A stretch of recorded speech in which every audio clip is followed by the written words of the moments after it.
And hello once again, Barry ZeVAN here with FYI, and my guest today is a lady named Marysue Moses, and she's with Ebenezer Senior Housing Community and specializes in dementia. And it's something about which has been talked quite a bit and is talked about even more. Marysue, welcome. Thank you. It's really good to be here.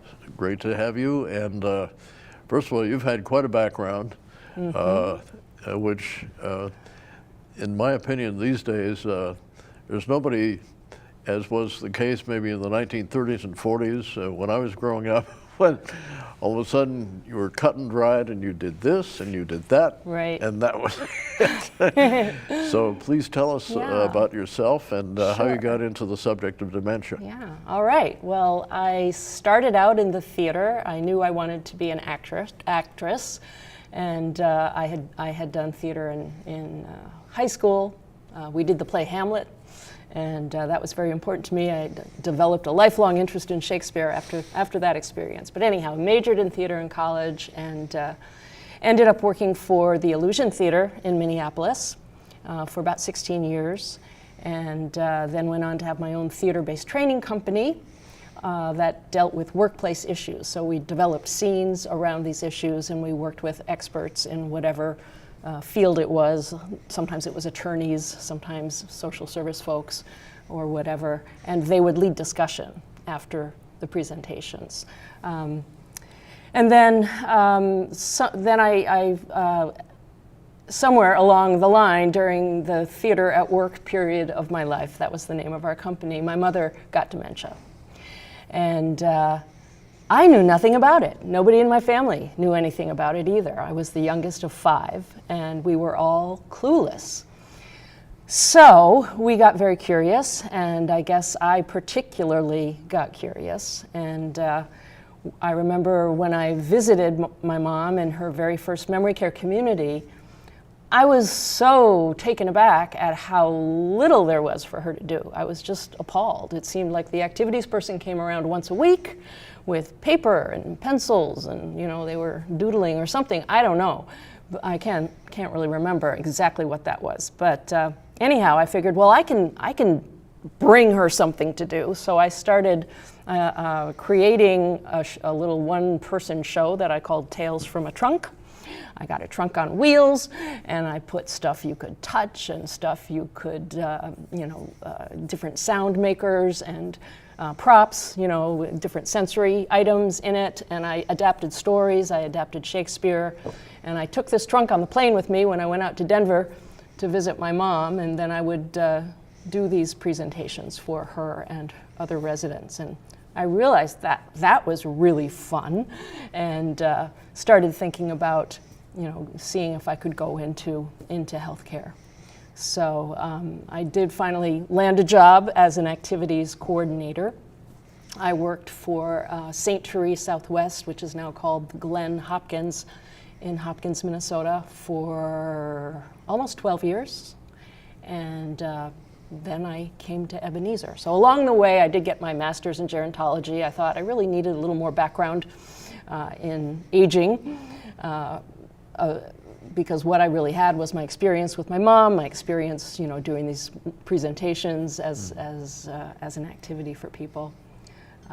So anyway, it's been a wonderful, wonderful fit. I love the training, and I do get to interface still with memory care residents every so often. Sometimes I get to work on special projects, and that just kind of feeds my knowledge of dementia whenever I get to do that. So that I told my boss that was really important to me, to be able to keep in touch with the people. There are so many questions, one of which would be, are there different levels where people reach a certain level and they lose quite a bit of memory, then all of a sudden maybe it comes back for a while, or is that not the truth? Well, there's certainly ups and downs, I would say. I think dementia is so very individual You know, we divide it into phases. You know, some people divide it into seven phases. Some people just talk about 3 phases.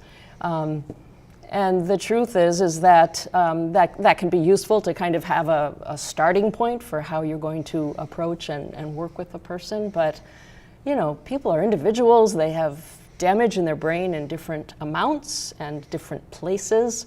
So no 2 people are going to, you know, really follow the same pattern. Mm-hmm. So I just think there's a lot of variation. We really need to focus on the individual and not get too caught up in the generalizations. Yeah. But certainly people have good days and bad days, and there are some types of dementia where memory loss isn't even really a big part of it. Which is surprising for some people to hear because we focus so much on memory loss and we think it's all about that. And that's just one part of it. It certainly is a major part of Alzheimer's disease, but there's a lot more too. There's, you know, a whole different set of skills that are impacted that make it really difficult for a person to manage their life, manage their day. So dementia then is a part of Alzheimer's, is that correct? Dementia is the big, broad umbrella. Dementia is actually above Alzheimer's. If you imagine a diagram with an umbrella and the word dementia on it, that's the big category. I see. Okay, so and dementia is not a disease in and of itself. We hear people talk about Alzheimer's and dementia all the time, and we confuse them, or we think they're the same, or we think maybe one's worse than the other, that when dementia gets really, really bad, it turns into Alzheimer's disease. And that's not really true. That's not the correct way to think about it, because Alzheimer's disease is a specific disease, and it happens to be the most common type of dementia. But there's many, many types. There's well over 100 different types. Oh my gosh. Yeah, and so if I have Alzheimer's disease, there's no question about it, I have dementia. If I've only been diagnosed with that very general term dementia, and there's been no more specific investigation into what type of dementia that might be, well, maybe I have Alzheimer's disease, maybe I don't. We just really don't know yet. Is there a point where perhaps in the early stages of dementia, you can really discuss with the patient, this is what you have, and here's to what you can look forward, or is that a no-no? Absolutely. I mean, in the early, I'm so glad you asked me about the early stage of dementia, because I feel very, very passionate about this. There's a lot of work being done right now in our country and our society, probably all over the world, to kind of remove the stigma of dementia, at least lessen that stigma, and to support people in early stage to continue to have purpose, to have a joyful life, to be thought of as having a disability, really, you know, not unlike other disabilities, but thoroughly supported in leading the best, most productive life they can lead. And there's an organization that I'm really interested in called the Dementia Action Alliance, and they do wonderful work there. If you Google them, you'll get to their website and you'll find all these wonderful blogs, and there's a toolkit with questions that caregivers can use with their loved one who's just been diagnosed. I've heard so many horror stories at this conference I went to down in Atlanta a couple years ago from people in early stage dementia. I mean, they had people in early stage dementia, a major part of the conference, sitting up there, you know, in a panel, and one by one they went down the row and talked about their experience of diagnosis. And the basic experience was that as soon as yes, you have early Alzheimer's, and when that was given, well, for example, one person who heard the news, as you might expect, he burst into tears. Well, the doctor left the room, and 10 minutes later, the doctor's assistant comes back and hands this guy, Brian, and his wife a prescription on a prescription pad, and says, the doctor says to come back in 3 months. That was it. just horrifying. And somebody else was told you really have to go home and get your affairs in order. And it's like, this is just so wrong. People can thrive in early stage dementia much longer than most of us realize they can. And I think we really do people a disservice if we only focus on the deficits and the losses of dementia. People with dementia have strengths, and they are people too, and they can have great joy. One of my things I like to say in training is that what I want us to do at Ebenezer is to make it so dementia doesn't matter to these folks that we're working with, no matter what stage they're at. They can have joy. When they're engaged in something, when they're involved in something that really captures them, they're just people having a good time. And dementia is not a problem for them or anybody else in the room. When dementia matters, then it's a real problem for them. So, in other words, do most of them accept it when they've been diagnosed? Accept it in a good way, I should say. Pardon the voice, by the way, no, folks. That's okay. The last stages of pneumonia, but I'm not contagious anyway. Yeah. Well, I really can't speak for most of them. I've only known some of them. I'm sure it's very difficult for some people to accept. I kind of veered off from your original question there, but I think you were asking, what were you asking? I'm sorry. Oh, I've forgotten too. Okay, I'm sorry. This is a dementia program. That's a bad joke. Anyway, okay. Not meant to be disrespectful, okay. Of course. But I guess I was asking the levels, the degree of acceptance, so that they can go on, especially when you're with the Ebenezer people. They can go on with life and not have it dictate their lives. Right, yes. Well, I think that's really true for folks in the early stage of dementia. And of course, we have people in all different stages in our communities. By the time our folks with dementia are moving into a memory care community, they are most likely at the point where they have forgotten that they are forgetting. So with many people with dementia, there is a point where they're not aware anymore that something is wrong in their brain. Now this is really going to vary person to person, but there's a little saying: if you remember forgetting, that's okay.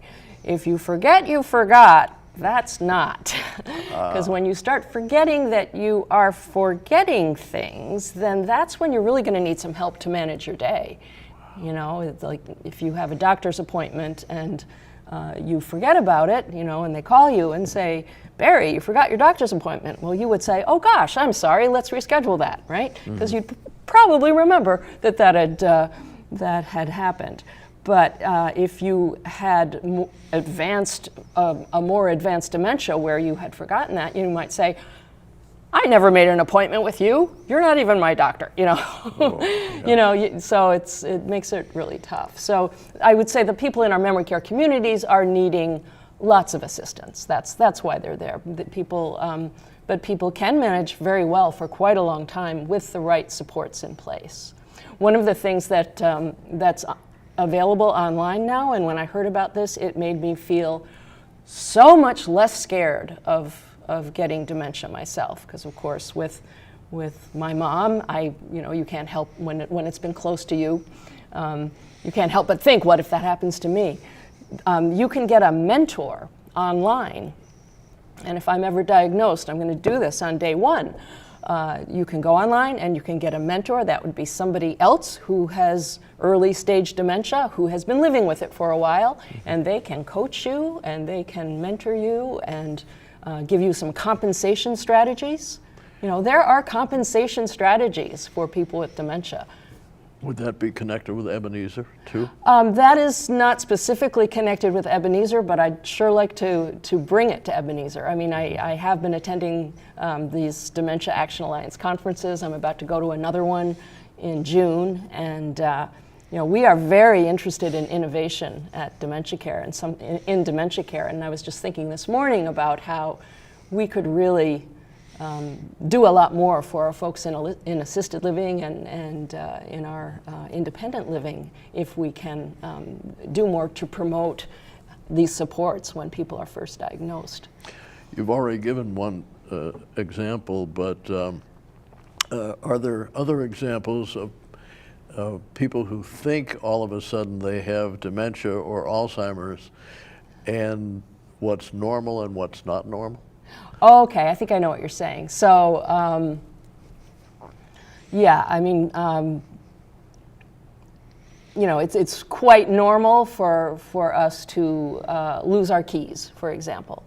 Not know where. This morning, I couldn't figure out where I had put down my glasses. And it took me a good minute and a half to come upon them in my home. Perfectly normal to forget things like that, but.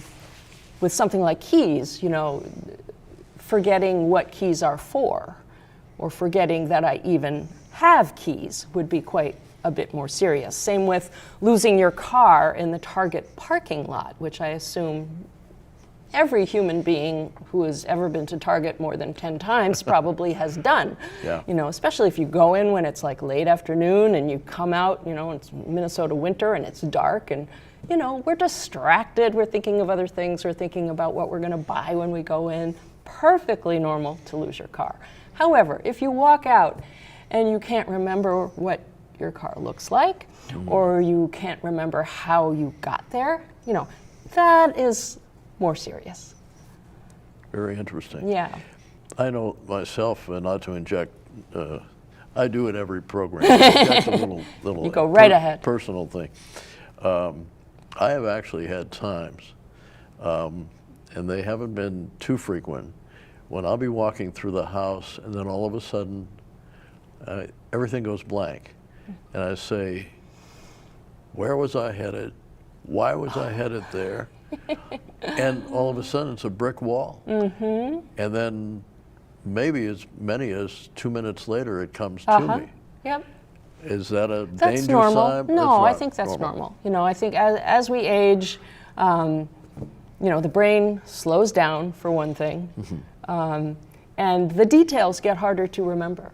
So I think we've all had that experience of going down to the basement to get something and I have no idea why I'm here, and then we go back upstairs and boom, if we're lucky, it comes back to us. Yeah. So I think that's distraction. It's just normal aging, but the time to worry is if you're really starting to have trouble managing your day. Forgetting little things and why I came here and why I did that probably isn't going to severely impact your ability to get through a day and do what you're planning to do or supposed to do. Is it still in the formative stages, or has the healthcare industry learned why this happens? Why dementia happens? Yes. Well, they're still trying to figure, there's always a why behind everything they figure out. They've figured out for Alzheimer's disease that, there's these proteins that fold incorrectly, and one of them builds up on the outside of the neurons and one gets inside the neurons. So we know that, that prevents the neurons from communicating appropriately with one another. But why do they fold? So I don't know at what level they're currently. I think they are working now on trying to figure out those whys. But there's probably a why underneath every why. Yeah. Is it too optimistic to think that if they eventually figure everything out, there will be a way to prevent dementia or reverse it? Or is that too much to think? Well, I think that there's hope that it does seem like every time I go to the Alzheimer's Association conference, it seems like there's more hope, there's more money being thrown at the research. but they always say, it's not going to be tomorrow. Yeah. I can't wait till I go to the conference when they say, guess what, it's going to be tomorrow. Yeah, I mean, I think there's hope that they can either slow it, stop it, prevent it. Probably slowing and preventing is more likely to occur than stopping it altogether. But, you know, who knows? I don't know. I'm not a scientist. I really can't answer that with any kind of authority. You had mentioned earlier about doing the shows for your mom. Uh-huh. And does that kind of stimulation seem to help even the memory come back? Oh yeah, absolutely. I mean, creative arts activities are I think one of the best things out there for people with dementia, and that's something that Ebenezer is very, very interested in. We have a big commitment to lifelong learning, and one of the projects I was able to be involved in at one of our sites was a 6-month multidisciplinary project using Shakespeare, poetry, and music. So I was the Shakespeare person, and we worked with MacPhail Music Center for the music, and the Alzheimer's Poetry Project for the poetry part. And we just came every Friday for almost 6 months, and it was either one of us, 2 of us, or 3 of us working with assisted living residents for about 45 minutes, and then working with the assisted living residents, some of whom also had dementia. It was wonderful. I mean, they really stimulated their memories. There was this one guy who was, I can send you a link to the video if you want to see it, but he was sitting down like this and his eyes closed for most of the sessions, and then when we were talking about love and where is love, and he just perks right up and he goes, I found love very easily. And then he tells this whole story about meeting his wife for the first time. It was just amazing. Oh, that's great. Yeah. That's So yeah, I outstanding. think creativity in general is great, because you're using different neural pathways when you do anything new. Whenever you say it in a different way or make something up that you haven't done before, it's a very, very good thing for your brain. Do you suggest to them when you're not with them that they, for instance, listen to the radio or watch television on purpose, or even a particular station that might play classical music or something that will energize them when you're not around? Absolutely. I mean, again, that's going to be very individual, what gets an individual's creative juices flowing in terms of the type of music. But anything that we can give them that is stimulating in that way that they enjoy, is great. Another personal injection here. A wonderful man who's not here anymore at Minnesota Public Radio, Jonathan Blakely. He's out in San Francisco now at KGO, but Jonathan gave me a little, in fact, he was on this program. He was the program director, news program director there, but he gave me this contraption, I'll call it. It's a Google where you can say, hey Google, play this or play that. It's a little round object. So one of my favorite radio stations of all time was WQXR in New York, with which you're familiar. And now they're all classical music. And so I keep saying, when I'm at the computer, hey Google, play WQXR, and then it'll come on with it. Then I keep saying, play it louder, and finally it's loud.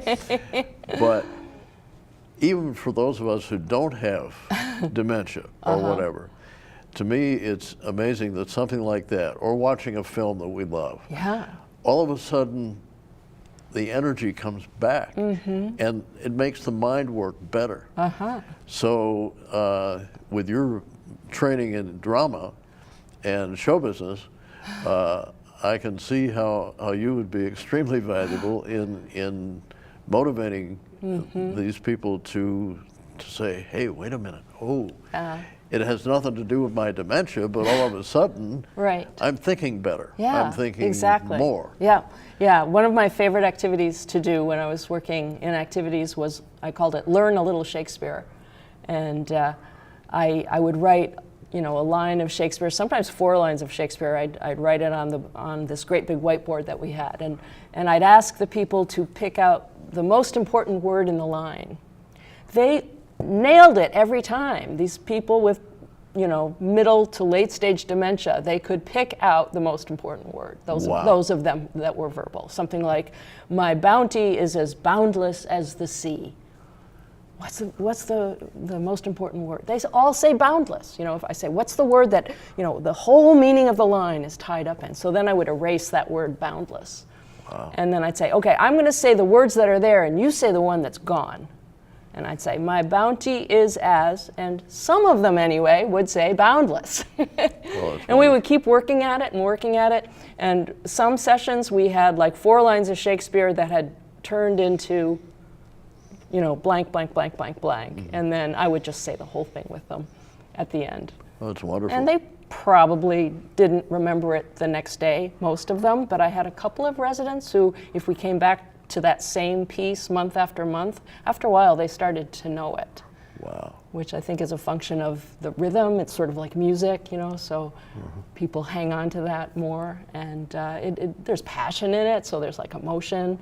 So giving them things that have excitement and enthusiasm and emotion and that connect with their own interests is all to the good.